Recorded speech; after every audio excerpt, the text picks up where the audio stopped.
Hello everyone and welcome back to Learn India. So in today's video we are going to see about the neurovascular assessment. Now before that I have a question for you, that is a bonus question, but you need to watch this video till the end for that. Now basically neurovascular assessment, it is a procedure in which you are going to check for the motor as well as sensory functions of the nerves. For example, there is a patient with a compartment syndrome and you need to do the assessment. Then what are you going to look for? Which are the components? So these are 5 P's. You can remember it by 5 P's. So I start with the first one, that is P stands for pain.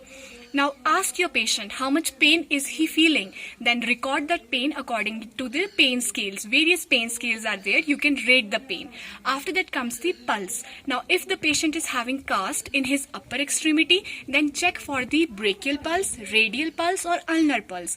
And in the same way, if patient is having the cast in his lower extremity, then you can check for the popliteal pulse or posterior tibial pulse or dorsalis pedis pulse. After that comes the paresthesia. What is paresthesia? It means the tingling sensations. Now if the patient is having nerve damage, he will not feel any kind of the paresthesia.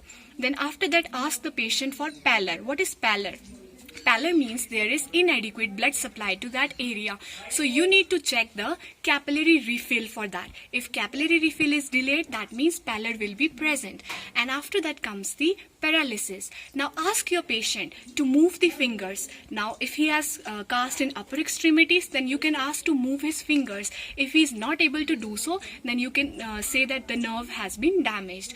So these were the 5 components that we are going to look for while we are going to do the neurovascular assessment. I repeat, these are: first P stands for pain, then second P stands for the paresthesia, third P stands for the pallor, fourth P stands for the pulse, and fifth P stands for the paralysis. So this was all about neurovascular assessment. So now the time for bonus question.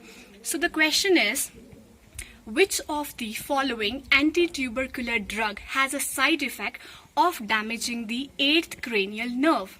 Now you need to answer that in the comment section, but for your benefit I'm going to tell you that is streptomycin. So remember that for your coming examinations. Thank you everyone.